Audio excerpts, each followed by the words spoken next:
This is Class 91.3.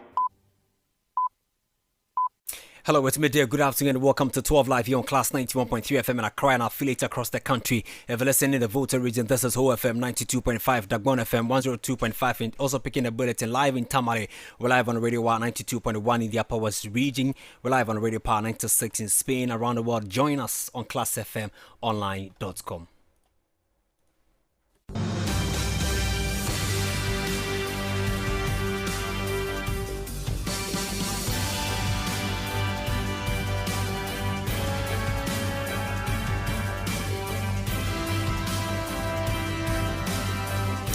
Well, coming up in the next 30 minutes, President John Dramani Mahama joins families and officials to mark 1 year anniversary of helicopter crash tragedy.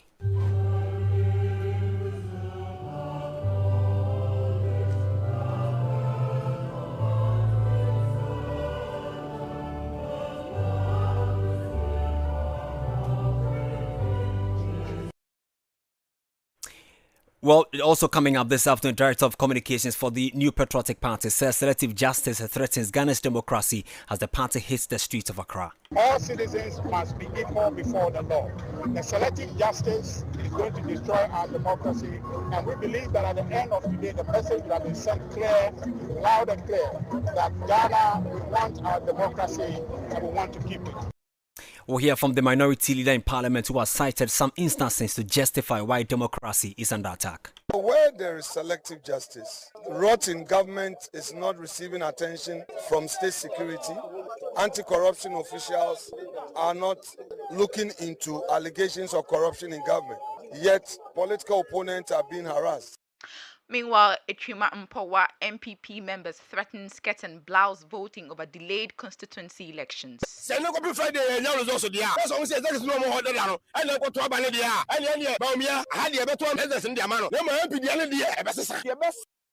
Also coming up, Ghana's inflation drops to 4.6% in July as price pressures ease. Prices are still rising, but more slowly. Year-on-year inflation in July 2026 was 4.6%. That is 0.7 percentage points lower than the 5.3% recorded in June 2026. And much later, the Ministry of Education has ordered an immediate investigation into the unrest at Obuasi Senior High Technical School following the alleged assault on the headmaster and destruction of school property. But Minister has directed that the Ghana Education Service should immediately initiate a thorough investigation and to report back to headquarters, while the law enforcement also plays its part. We've got details of these stories and many more this afternoon coming up shortly.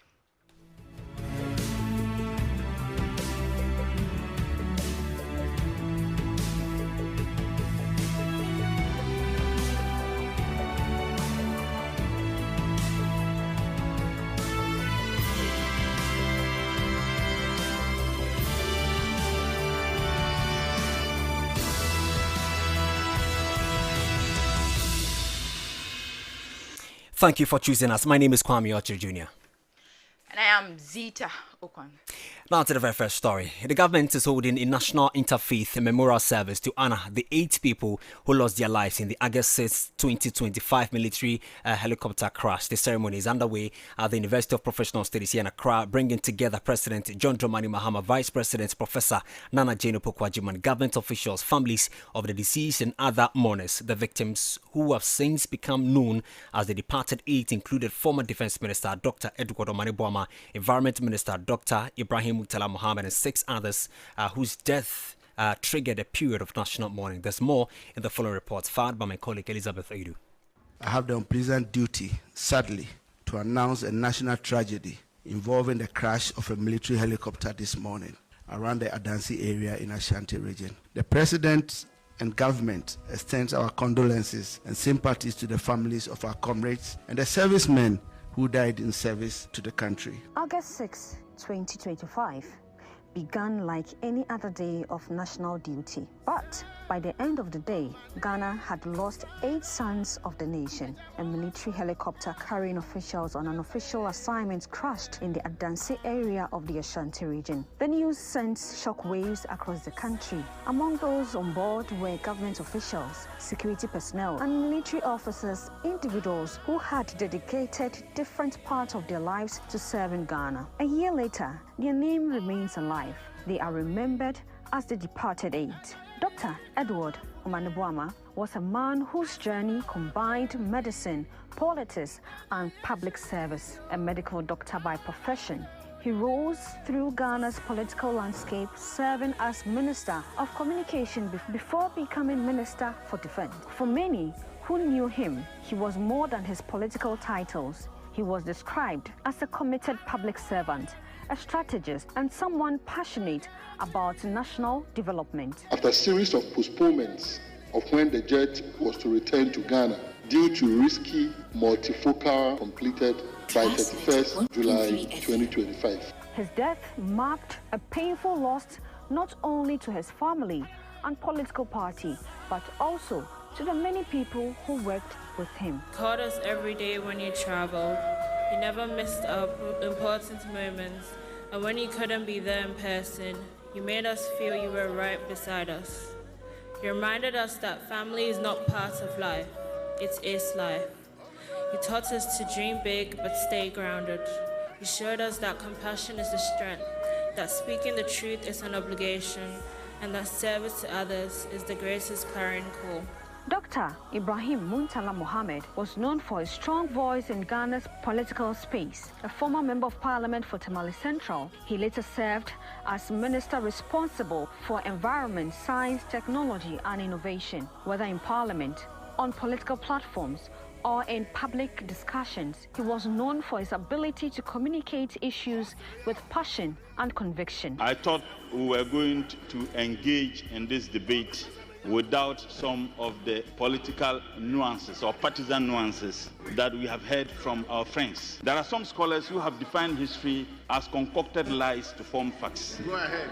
And I think that is what concocted lies to form facts. To his colleagues and supporters, his absence created a gap that continues to be felt. Mohammed life was a blessing to us, and his memory will forever be a treasure. He has left us far too soon, but his love, his laughter, and his example will live on in our children, in our heart, and in the countless lives he touched. Rest well, my husband. May Allah grant you Jannatul Firdaus. The crash also claimed the lives of individuals whose careers were built around protecting Ghana. Alhaji Mohammed Muniru, acting Deputy National Security Coordinator, played role in Ghana's security operations. As colleagues, friends, and mentors, they had families waiting for them. They had dreams yet to be fulfilled. But on August 6, 2025, their journeys came to an unexpected end. 1 year on, Ghana continues to remember the departed 8. Government has organized a series of activities, including a memorial service, a cenotaph unveiling, and a blood donation exercise in their honor. But beyond the ceremonies are also the stories of 8 individuals whose lives reflected service and commitment. Their voices may have fallen silent, but their contributions remains part of Ghana's history. I am Elizabeth Edu, reporting for Class News. Well, that's a report there. But President John Dramani Mahama has been speaking. My colleague Zita, tell us more.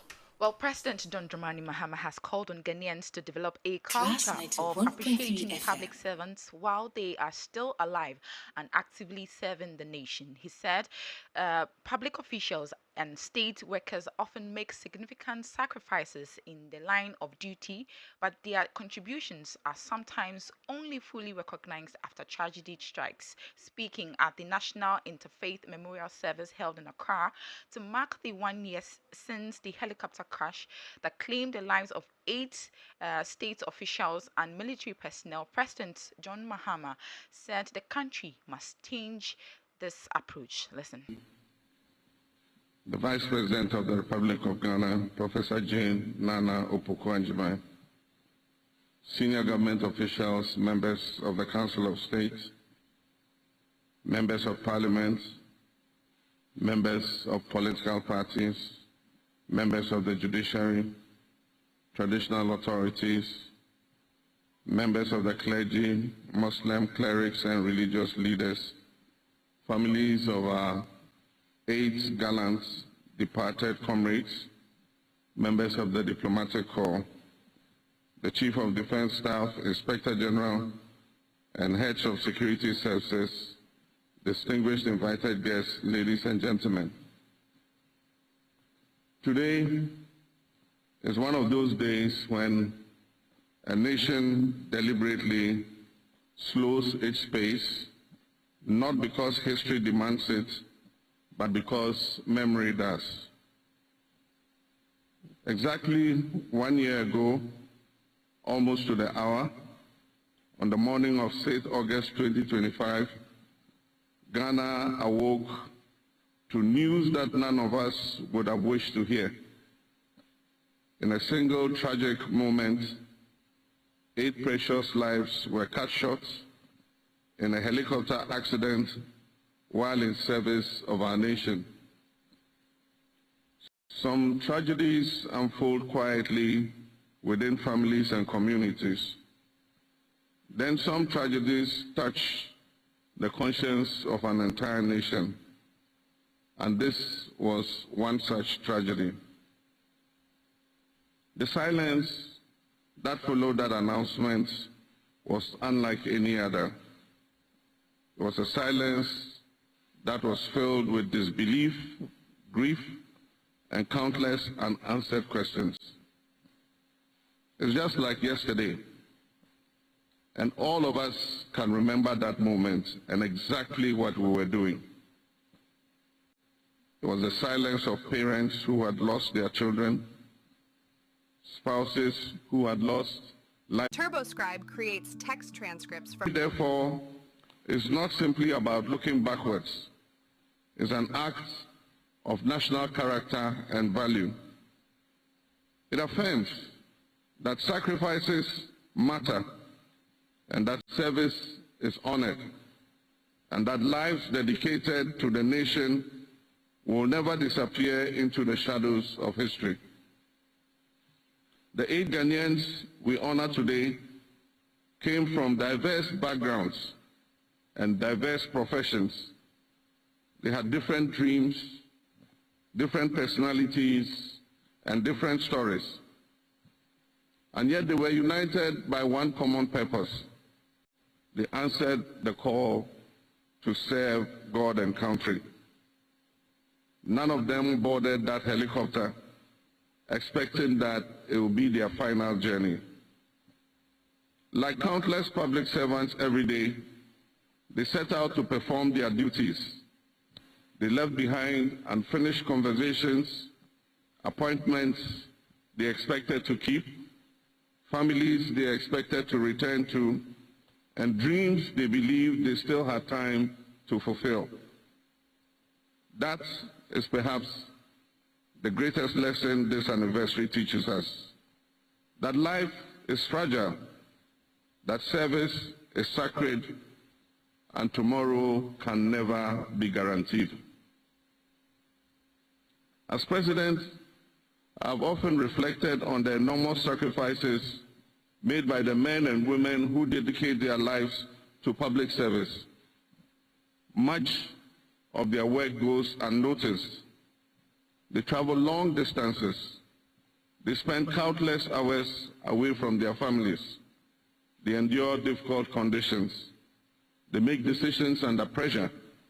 They accept risks because they believe that Ghana's progress is worth every effort they put in. And too often, we celebrate such service only after tragedy strikes. Today, we must resolve to appreciate public service even as it is performed daily, to appreciate those who labor faithfully, often without recognition, because they believe in something that is greater than themselves.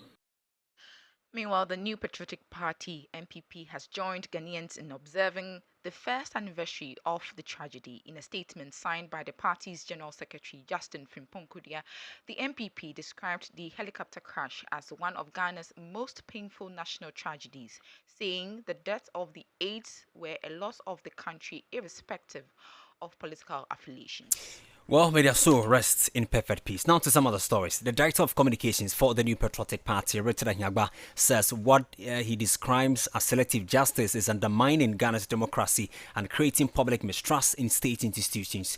According to him, all citizens must be treated equally before the law, regardless of political affiliation or status. So speaking during the NPP's ongoing Democracy Under Attack demonstration here in Accra, Mr. Ahiagba called on President John Dramani Mahama to allow Ghana's democratic institutions to operate without interference. Clad in red and black, hundreds of NPP supporters gathered at the forecourts of the Supreme Court before marching through some principal streets of the capital. Among the concerns raised by the party is the acquittal and discharge of former Masnok Chief Executive Officer Sedna Tamakulu Ationu, which the NPP says raises questions about fairness and consistency in the justice system. Listen. I believe that the good nature of our President, His Excellency John Dramani Mahama, is not shining through his administration. The selectivity is too much. We need to have our democracy equity. All citizens must be equal before the law. The selective justice is going to destroy our democracy, and we believe that at the end of today, the message will have been sent clear, loud and clear, that Ghana, we want our democracy and we want to keep it. What we are doing now with a selective justice will not help anybody to destroy our democracy, and we hope that by the end of today, His Excellency the President will get a message loud and clear from the streets. So that's the Director of Communications for the New Patriotic Party, Richard Ahiagba. While the Minority Leader, NMP for Futu Apenyo Markin, on his part highlighted some instances which justifies that democracy is under attack. Where there is selective justice, rot in government is not receiving attention from state security. Anti-corruption officials are not looking into allegations of corruption in government. Yet political opponents are being harassed. Definitely there is selective justice. When the Chief Justice of the Republic is fired without cause, where a committee established by law to look into her case, even before completion of work, a report is written, and that report becomes the basis of her sacking. Democracy comes under attack. Where ordinary Ghanaians who are expressing their views on governance issues are arrested and jailed, democracy is considered to be under attack. We are not saying that we endorse excesses in such actions, no, but we're saying that where anybody is affected, the person can go to court, not to spend time in prison. So that's the Minority Leader in Parliament, Alexander Kwame Apenyo Markin. We'll go on the phone and speak with my colleague Esther, who's been following the protest. But let's listen to the MP for Fuasra Yerbi, Kojo Oponkroma, who says the Mahama-led NDC government is undermining Ghana's democracy. Today, I think the biggest thing that has brought all of us out onto the streets is a fight for pillars of our democracy that are being dismantled by this administration. Every Ghanaian will attest to the fact that assumption of office, this government has got a lot of goodwill. They've got literally the acquiescence of the media and civil society to do good things, to create jobs, to improve the well-being of the everyday Ghanaian. Unfortunately, all that they are spending their time doing is dismantling the pillars of democracy. The reasonable removal of the Chief Justice. Now in the courts, the computerized system for allocating cases doesn't operate anymore. When a case comes up, there are about 2 or 3 judges who are assigned to be the ones who should adjudicate on those matters. And even during vacation, when the superior courts have gone on vacation, they haven't requested, but they've been given special warrants to fast track and railroad people in. You look at what is happening when it comes to people's rights to free expression. A pastor says he buried 32 cows to help the NDC come to power. He is not arrested and jailed. A TikToker associated with the MPP who repeats it is the one who gets arrested and jailed for a year. All sort of things that are going on that are essentially undermining the pillars of our democracy. You had the Member of Parliament for Ofuasia Yebre constituency in the Eastern Region, Kojo Upon Kroma. My colleague Esther, with the protesters. She joins me on the phone. Esther, good to have you on 12 Live this afternoon. What more can you tell us from the protest? Hello, Esther, can you hear me? Yes, George, yes. I can hear you. Yes, what more can you tell us? Yes, so currently we are moving to the Jubilee House where a petition will be presented.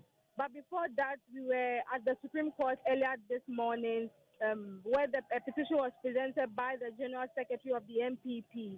I said a lot of members of the MPP, leaders of the MPP were present. Lots of members were present as well. And all they're saying is that democracy is under attack. So they are demonstrating for their voices to be heard. And they feel that the current government is abusing power, and that is what they are saying right now. But I said I have some members of the MPP here. Some of the protesters are here to speak with us. So, hello, sir. What is your name? And I mean, today we can all see what is happening here. The police is here to make sure that security is tight here. Why did you take time off your busy schedule to come join this demonstration? Yeah, I have to take time off because what we are doing is one of the most important events in the calendar of this country. The thing is, democracy have taken root over the years, but with the advent of this new administration, we are witnessing a return to the old practice of using the tribunals to train people, to jail people, to put people in prison without fair trial.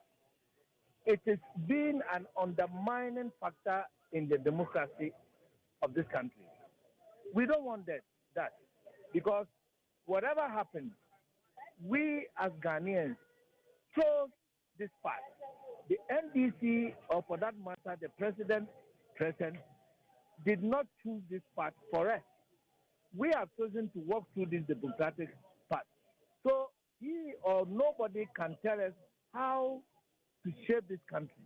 We voted for him to lead this country. We never vote for him to dictate to us. So we are going to the Jubilee House to present our petition and register our displeasure of what is happening in the country. Thank you. But don't you think that the MPP did same when they were in power? It's like tit for tat or something. Don't you think they did same? MPP never sent anybody to court through this kangaroo court. We never sent anybody to prison by speaking against Dr. Bawumia or Akufo-Addo or whoever. If MPP did the same, Mahama is one of the people who would have been behind bars by now. Most NDC people would have been behind bars because they insulted the party as a whole and the leadership. And nobody took them to prison. Nobody sent them to court. And when we send anybody to court, we follow due process. But can you tell me the same is happening now? Fabricated, lies and then they send you to court. Now people are getting missing here and there. This is not the Ghana we know, and we are against it, and we want to change it. Okay, thank you very much. I have with me another member. Your name and which position you hold in the party? My name is Anthony. I'm from Ladadokotopo constituency.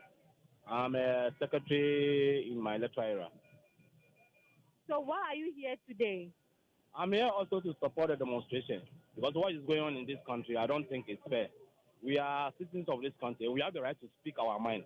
And I think that's 2001, Akufo removed that liberal law. That anyone can speak his mind. Anyone can speak his mind. But while some people are even in prison because they spoke their mind. Look at this young lady that was in prison for 1 year.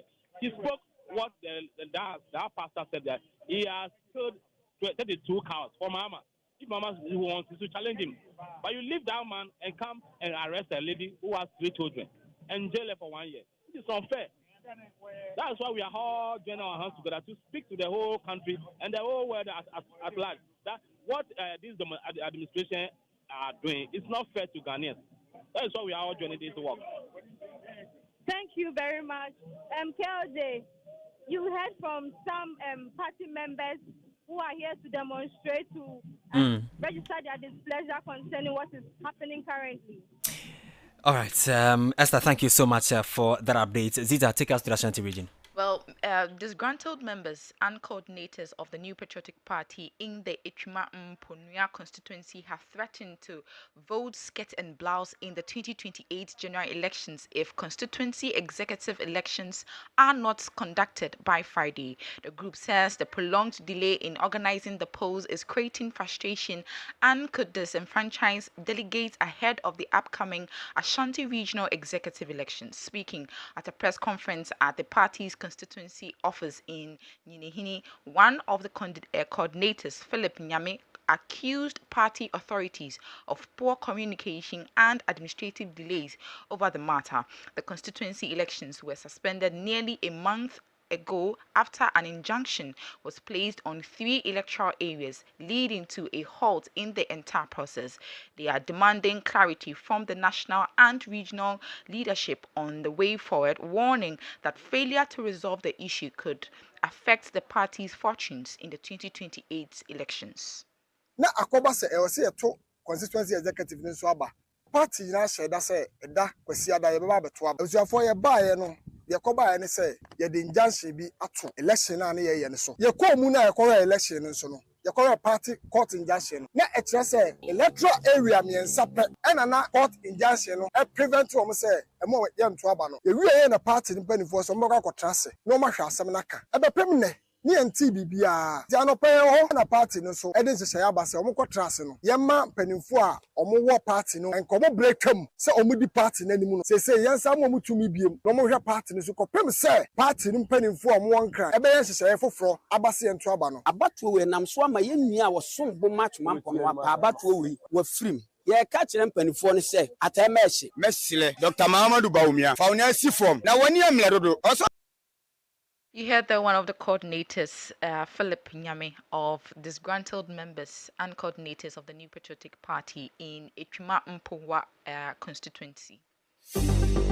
Live around the world on 91.3 FM and ClassFMOnline.com. This is 12 Live.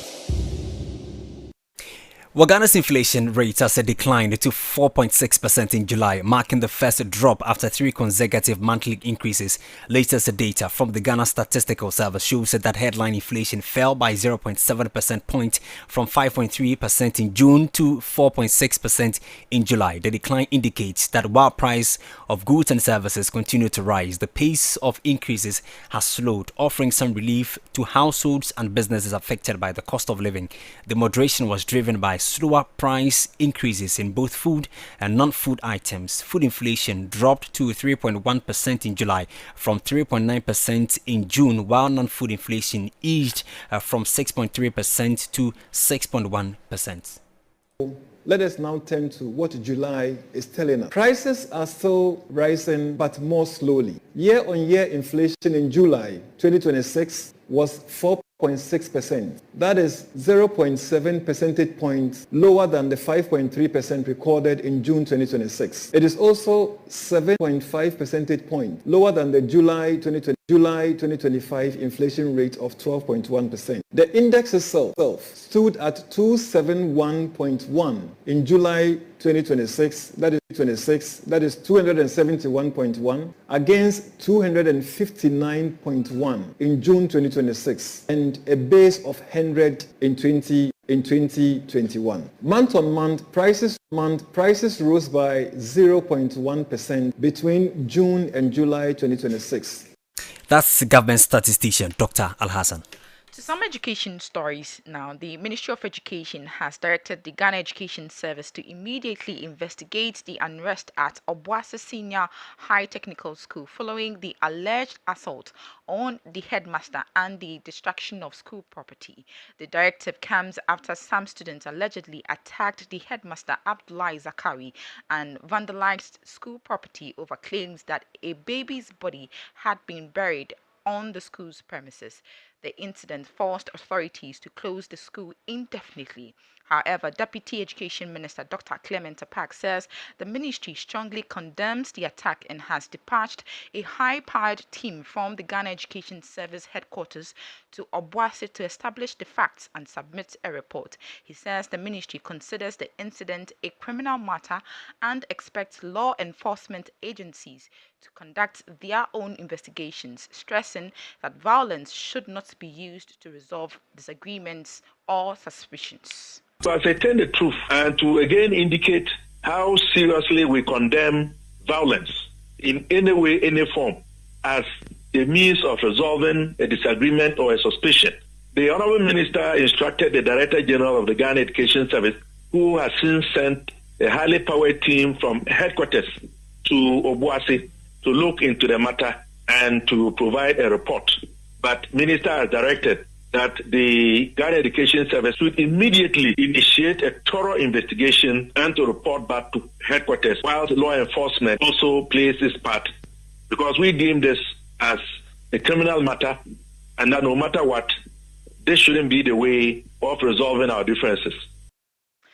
You heard that the Deputy Minister of Education, Dr. Clement Apak. Well, a reputable company is looking to recruit a security guard, and these are the requirements: minimum of a senior high school certificate or equivalent. Previous experience in a similar role is an added advantage. The person must be honest, disciplined, alert, and physically fit. Good communication and interpersonal skills. Applicants must reside around Laboni, Cantonment, Osu, or nearby communities. This is how to apply. Interested candidates should send their CVs via WhatsApp and call 053-446-7842. I take it again, 053-4467-842. Only shortlisted applicants will be contacted. Zita. Are you ready to reveal your fortune? Reveal Scratch and Win is here to change your life for good. Just dial star 850 star 5 hash and win up to 1 million Ghana cedis or more in cash prizes instantly. It's easy, it's exciting, and regulated by the National Lottery Authority. Just dial star 850 star 5 hash to play now. It's easy to play. Simply dial star 850 star 5 hash on all networks. You choose stations to play your game. Select stake amounts 5 Ghana cedis to 2,000 Ghana cedis. Choose your lucky card out of 5 options. Confirm gameplay and enter your Momo PIN. Receive your game results and winning instantly. It's easy, fun, and exciting. Get ready to scratch, win, and live your best life with Reveal Scratch for Win. Up to 1 million Ghana cedis for grabs. Star 850 star 5 hash is the short code to play. Reveal Scratch for Win. Scratch keke. Nedisi kase bam. That's our wrap up 12 Live this afternoon. My name is Kwame Ocho Jr. And I am Zita Okwan. A pleasure coming your way this afternoon. We're back at 5 here with 505.